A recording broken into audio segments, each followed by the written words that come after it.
It is Brauhaus Schmitz, it is Friday night, it is Erdinger, and we are still in Philadelphia. We're on the magnificent South Street, having a lovely, lovely pint of Erdinger. A delight to be taking it seriously over in Brauhaus Schmitz. But let's be clear, John, it's a wonderful selection of ale.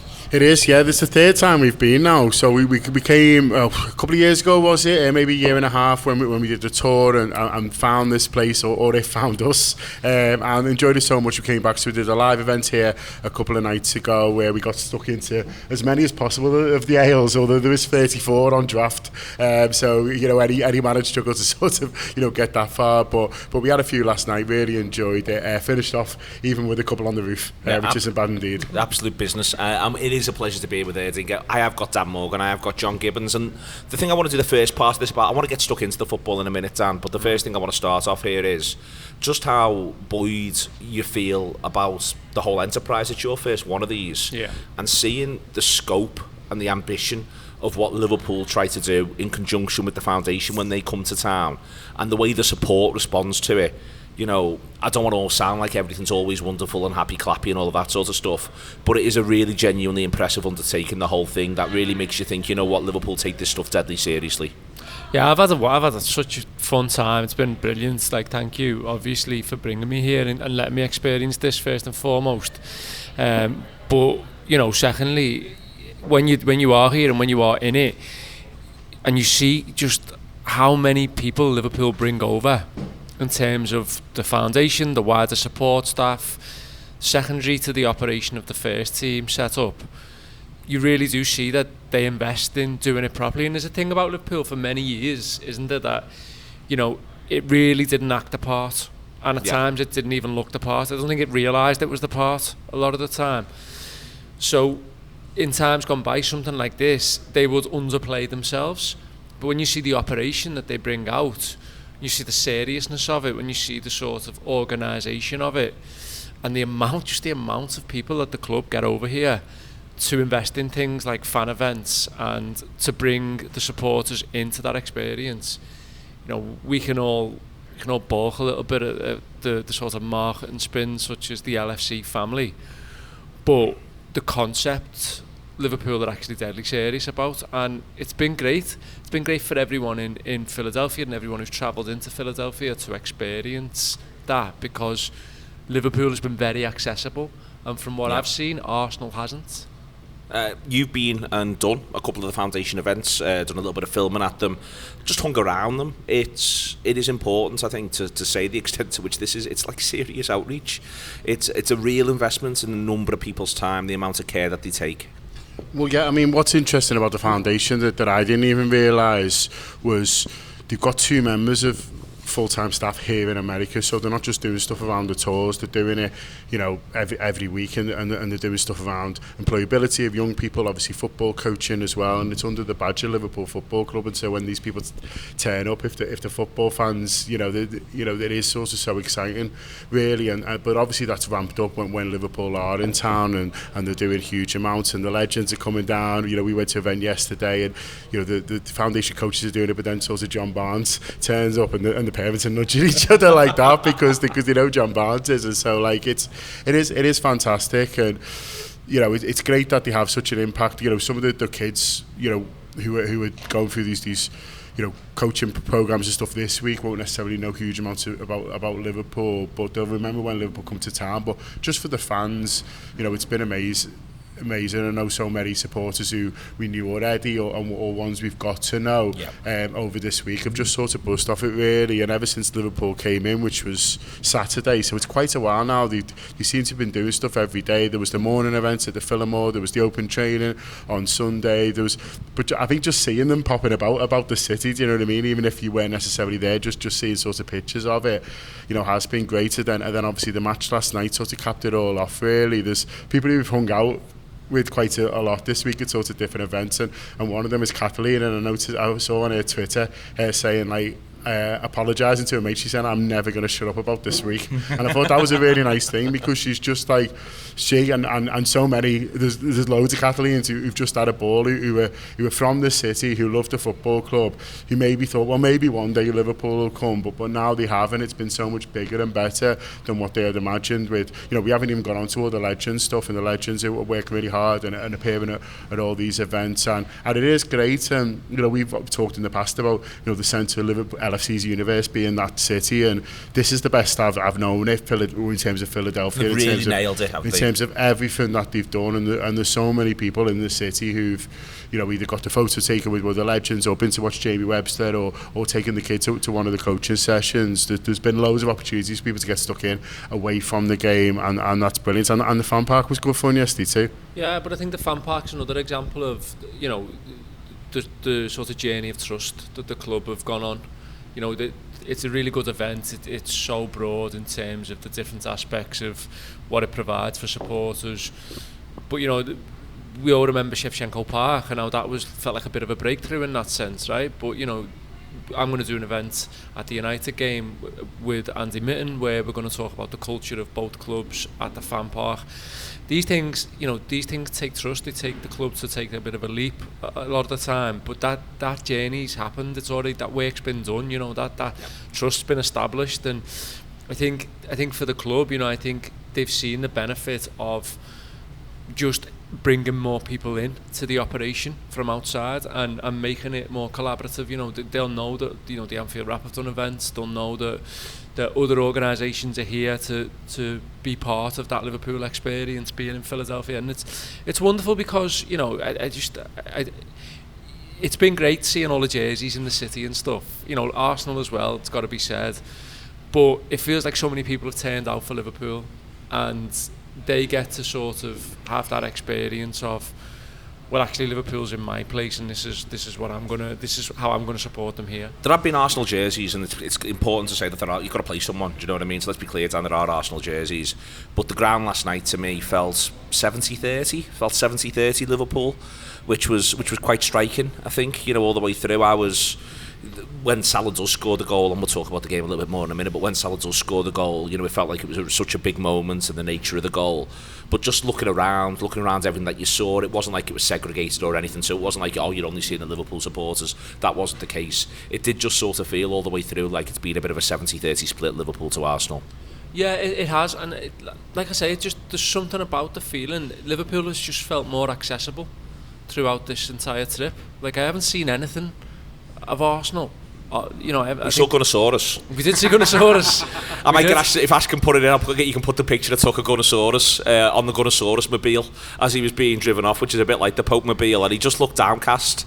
It looked a real shame for that dinosaur. He's no longer in his pomp. It was the most starstruck I've been all trip. Apart from when I met Jamie for the first time yesterday and just lost my head. It was just like... Joey lost his head when he met Jamie. Yeah, he was telling me last night I was surprised he'd never met him before. We've sort of always been in, like I say, we've sort of been in the same circles but never actually met, and so yeah, I met him and just queued up to get your picture with taken with him and everyone else. Blabbed some utter nonsense that was just incomprehensible. It was a good job we didn't get closer to Gunnosaurus, otherwise we could have really lost our minds. It would have gone bad, yeah. Yeah, me and Dan both restraining orders. John was marched up the road to try and sort something out, and me and Dan went, Gunnosaurus! We just shouting from the barrier as we drove past. Love you! But he was very sad. Hopefully you've seen the picture on there as well, as it's gone all the way through. There is with it, John, there is a responsibility with it. The club has got to continue to sort of do this work. I want to say there's a responsibility. It's in everyone's interests. Like, let's be clear about this. There's World Cup coming in this country in 2026. For me, there's massive opportunity for more football supporters, full stop, more people getting into the game.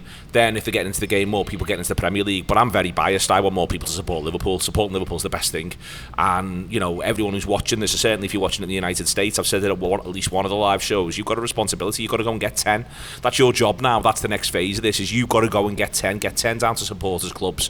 They've got a responsibility. We've got a responsibility to keep encouraging. The club's got a responsibility to keep working towards it. I basically want the whole of America to support Liverpool because I want everyone to. I think you know, if you're a certain type of person, I think our football club appeals to you. If you're the type of person who likes being part of something bigger than yourself, if you've got romance in your soul and stuff like that. And listen, some people just like goals and boss footballers, and sort of that's fine too, really. But I think when I've spoke to Liverpool fans all around the world, not just here, and heard their stories about, you know, why they support Liverpool, and sometimes it's, I've got my granddad's from Birkenhead and stuff like that, which I heard this time, and you know, there's sort of lots of different reasons. Sometimes it might be a player, but lots of times what come up is I saw the cop on a European night, and you know, the singing "You'll Never Walk Alone" and the song resonated so much to me, and you know, the idea of, you know, the football miracles that seem to happen to the club, and there is something about it, and the stories around, you know, the teams and the success that does appeal to a certain type of person. So it's important therefore to protect that going the other way. You know, we've had those conversations recently about issues around ticket prices and access and all that sort of stuff on our side of things.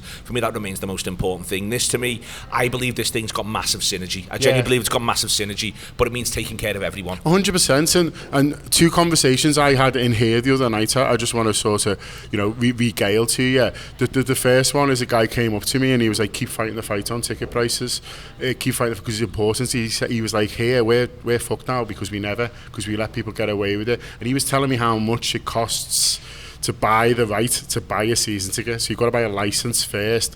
I'm sure he said so. It's something like £1,500, and that's to buy for the right to buy a season ticket. I might have got that amount wrong. You know, people feel free to correct me because I do want to know it. But he was saying something like that, and I think it varies club to club, and some of them are even more expensive, and so that was it. So he was like, and I thought that's great because sometimes, you know, he's probably not going the game that much, and so it's not really benefiting him how much a ticket is. And I know a lot of people who come from abroad end up having to pay hospitality, so, you know, or even touts. And so the idea of him caring about how much we're paying week by week, I thought was really good. And then another guy, I'll remember it, he was right by the door, you know, right by the entrance as we came in, and he was saying, we don't want a Premier League game over here. He said, like, that's being driven by other people, that's being driven by owners, being driven by TV networks, and ultimately being driven by money. Listen, don't get me wrong, if they brought one over there, people would go and they'd obviously sort of sell it out, but there's not this clamour. He was like, Liverpool play at Anfield, and that's what's special about it, and I'd rather watch it on telly at Anfield than have the chance to go to, you know, the Giant Stadium or something, you know, over here and go down. And that was really interesting to me as well. He was like, no one I know is saying like, oh, let's get a Premier League game over here. Everyone I know is saying, how do I get to Anfield, and can we save up, and when could we go, and stuff like that. And so that was it. So you know, you talk about protecting the supporter culture, like they're keen to protect it as well, which is fantastic. The supporters are also, you know, the ones that we've spoken to have been to Anfield, who can't speak highly enough of the experience, and the ones who want to go, they want to experience that culture for themselves. You know, they want to go to the place where Liverpool Football Club is, because it's such a big part of what the team is. They want to make the pilgrimage. Yeah, they want to make the pilgrimage, yeah, exactly. And so, you know, when I've been speaking to people about the book and stuff, like, you know, this idea of, well, actually, we need to really understand the place as well as the club. You know, the city is a really important part of supporting this football club, and so it's not easy for everyone here, for example, to get over there. But the amount of people who had only really good things to say about visiting Liverpool and understanding Liverpool a lot more after they've done so was brilliant. And I think being here also opens your eyes to just how sport is consumed so differently. You know, we were going to the tailgate party yesterday at like 2 p.m. and there's a baseball game on at 2 p.m. on a Wednesday, and like, you know, people are coming and going, and we just consume our sport so differently, especially after Jürgen as well. You know, especially after Jürgen bestowing all of that responsibility on us to be a part of it. And I'm not saying it's not the case in, you know, a baseball game, for example, that I was referencing, but it is just very different. And so I guess it just opens your eyes a lot more and makes you understand a lot about, even in a way, the owners, that you understand why they maybe think that Liverpool aren't commercially maximum. When you go to baseball, you're like, It's like you can just spend money anywhere you look. It's like being in Disneyland, isn't it? Do you know what I mean? It's just like a theme park. It is, and they're used to that. They're used to Fenway, and obviously Fenway's a traditional one, but they're probably going like, why can't we do any of this? But soz, it's not happening. Soz indeed. Everything that you need, absolutely everything that you need. It is Erdinger, it is Friday night, it is Brauhaus Schmitz, it is Philadelphia, it is Gunnosaurus, it is Journey Hunters. Back in a second. And Erdinger, please.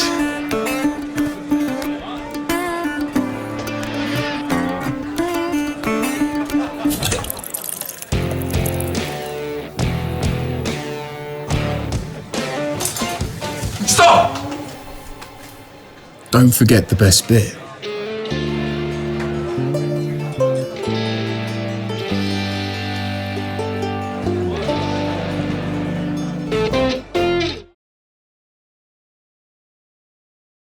Welcome back. It is a pleasure. We are with Erdinger, as we are always pleased to be. And John, the other reason to be buoyant is just what you've seen with the football. It's important, to state these matches are almost 70-minute games because Liverpool make their after changes and it becomes something quite different. And it's also worth saying Arsenal, whilst they don't land that many blows on Liverpool, they're the better side as they come out second half yesterday. For about that 20 minutes, to be honest with you, from 45 to 65, Liverpool have a couple of forays, Arsenal have a bit more control and a bit more territory.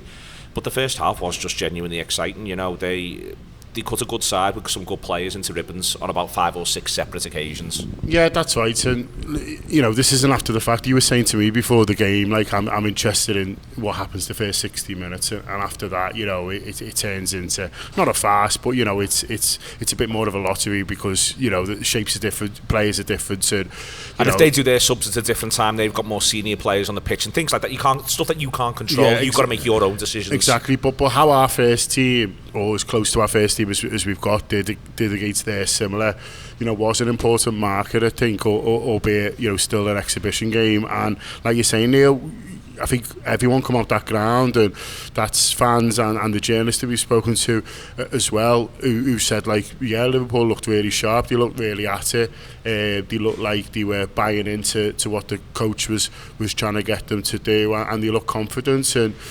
it's not one to say right we're definitely going to do this now, but it is one to go, okay, you know what I mean, like this season is full of possibilities, which is all you can ask for. It is all you can ask for. It's also, the possibilities almost stem player to player. You can see exactly how, if he can stay fit, Curtis Jones could be so important. You can see how, if Liverpool manage to play as they want to play, Mo Salah's on another road to a 20-goal plus season. You can see how, going right the way along the line, we could end up by the end of this campaign saying Jarrod Quansah's got 10 years playing centre-half for Liverpool week in, week out. You go right the way through the pitch, I think, Dan, and there's something that you can look at and go, beyond just the idea of what the team can do itself, there's individuals who I think can look at this season and see that it's full of possibility for them.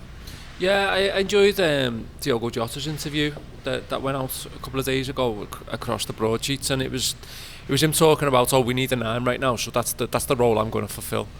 But I think that does lend into the idea that Liverpool have an ability to use players in a couple of different ways, depending on how it suits.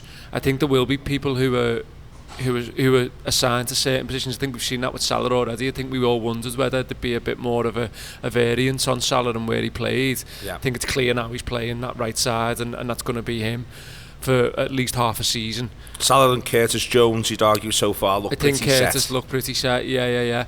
And it's, I think the really good thing about it is we get to be in this space where it's pre-season, and we might get to the end of the season, pre-season, and there's players who are on that pitch who might not be at Liverpool. We might have sold Carvalho, Sepp Vandenberg, Nat Phillips. There might be loans for younger people. So the performance is really, really, really good, but it's only going to get better, because when you're replacing players with established professionals, people who've still got to come back, maybe a few signings within that, you'd hope that once the manager's had the time to work with the senior pros on that, then we've got a bit of excitement going into the season, and that's going to really be buoying everyone up.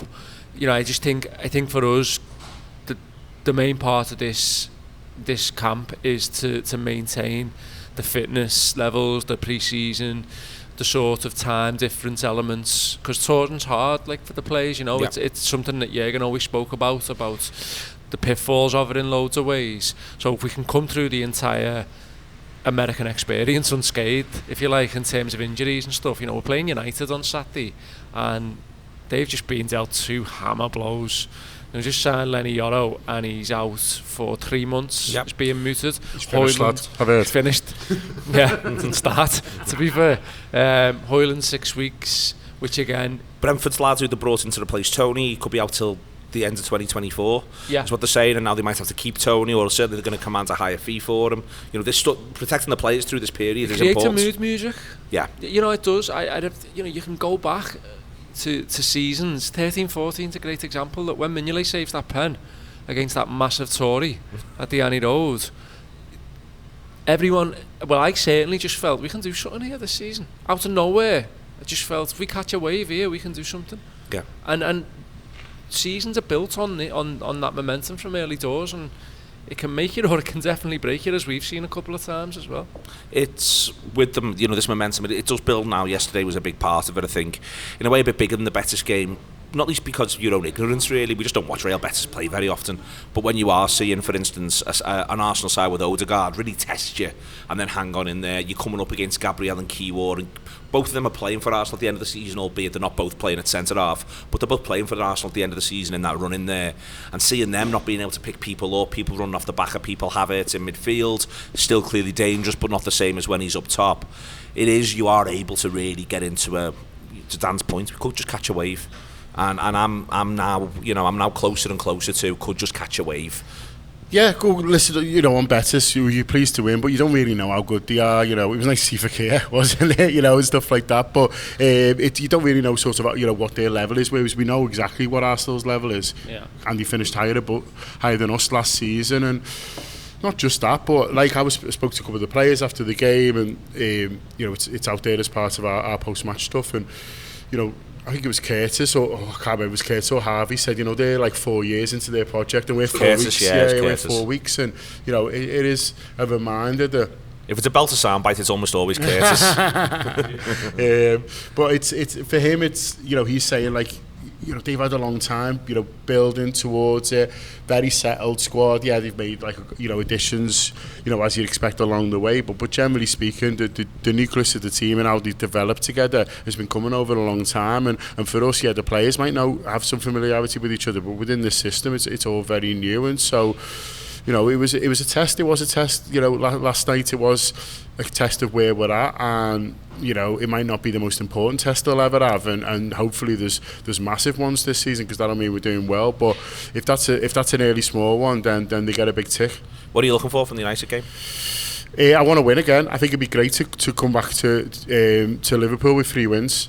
I think, look at it from Slot's point of view and what he's had to work with, and you know, no transfers and stuff like that, and a lot of players going deep. You know, if you'd have offered them, you know, 3 wins, loads of time working with them, no injuries. Well, yeah, and that's the other one, fingers crossed. So if we can beat United and not come out with any injuries, then I think he's coming back to Liverpool and going, do you know what, that was great. We've had loads of good time on the training ground. We've had 3 big performances. We played in front of all these people. You know, that's give us a real boost as well. You know, the idea of getting out in front of all these fans and feeling that love, and that's something that Harvey Elliott talked about to me. You get that energy, you know, from the support and from the worldwide support and stuff like that. If we go back like that, then, you know, you talk about momentum and you talk about taking things into a season. I think that'd be massive. Is there anyone you're looking to see what he does or how he gets on? Either what Slot does with him or how he gets on if he plays against United? Probably looking forward to Szoboszlai in goal at this point, which is the next evolution. I think Gravenberch and Kanate coming back in. Be good to see them get some minutes. Be good to see where he fancies Gravenberch. Szoboszlai again, I think he's had a really interesting pre-season in terms of where he's been used, not just in games but in training. So I think he should have liked the look at that too yesterday. And obviously there's questions about Endo and stuff last night, just because he doesn't start, and there's this continuing rumour. But I think the manager will probably be keen to go into the game with those two again, Curtis and Szoboszlai in the two. In general, I'm really looking forward. I know we've spoken a lot of the non-footy stuff. I'm really looking forward to the events. It's going to be like no Liverpool Manchester United experience I've ever had before. Certainly less anxiety inducing. Absolutely. And less moody, one would hope. Have you done something with Mitten before? I've not, no. It's a big shout then on the less moody front. Is it? Alright, I'll prepare myself. We love Andy, don't worry at all. It'll be absolutely fine. Be shadow boxing at the back of the stage. No, I mean, he'll let you know, Dan. I'm just saying he will let you know. Alright, I'll get some in myself. I'll prepare some. No, but look, I think this is back to the reason why we're over here. You know, we get to see all of that stuff, but we also get to have a look at where, you know, a team who is, you can argue whether they'll be in and around Liverpool or not next season, are at. And to me, they are still weird. Like, there's no other way to describe them other than weird. I still really don't know what the manager's doing there. Which one? They got 4 now. Well, yeah. Steve McLaren's. He's gone to Jamaica. Genuinely gone to Jamaica. Gone to Jamaica. Which I don't know. Fair play to him. It's good. There's something to be said about getting out. Yeah, got to have a lovely time. So yeah, they're weird. So I'm looking forward to seeing their weirdness, and I'm just looking forward to seeing Liverpool under Arne Slot again, which I think is going to really, hopefully, encapsulate this season of just being curious about what it is and what it looks like and what it's going to be. Absolutely brilliant stuff. It's been a What pleasure. are you looking forward to? What am I looking forward to? I really want to see how he makes up what he's doing in midfield. So I think if it's Jones, Szoboszlai again and Elliott in front, then I feel a little bit like that could end up being the one for Ipswich. I think that with McAllister, you know, he won't even be back before then, so it wouldn't surprise me McAllister's on the bench then, and I think he might just think, you know what, that could be, because Ipswich, I'm expecting they're going to at least sit deep and look to be a bit opportunist, so he might think as though that can unlock it for me. I just want to see what he's doing with that midfield, really, because to me that's the most interesting part of this.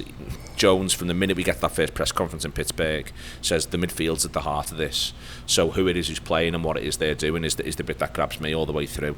I'm obviously looking forward to seeing Columbia and South Carolina, because I've never been there. It's the sort of place I'd never go. So that's obviously really good. But no, in terms of just getting into the ground, what does he select? What does he ask of them? I think we've got to bear in mind it's a Wednesday, Saturday. So again, you can't necessarily take too much from it, because he might have a couple of concerns around freshness. They'll be the same though. United, they were playing after us. Yeah. So and then seeing what the changes do this time. Last time it was Ione went out, and he went out onto more of sort of a left-hand side position. Might do it a little bit differently. What does he do with Gravenberch when he gets him? I don't think he'll start. Could be wrong, but I don't think he starts, and then you go from there. But if he goes the same 3, then I'm beginning to say, well, all right, let's see what he does against Sevilla.